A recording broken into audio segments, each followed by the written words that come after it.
You are looking at Julian's pronunciation guide, where we look at how to pronounce better some of the most mispronounced words in the world, like this other curious word. But how do you say what you're looking for today?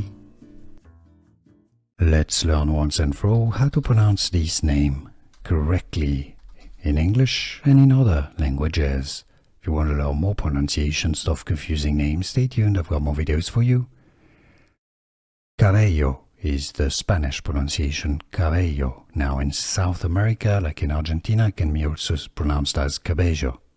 Now, in Italian and also in English, it's often pronounced as cabello. Famously, Camila Cabello, cabello is how it's pronounced.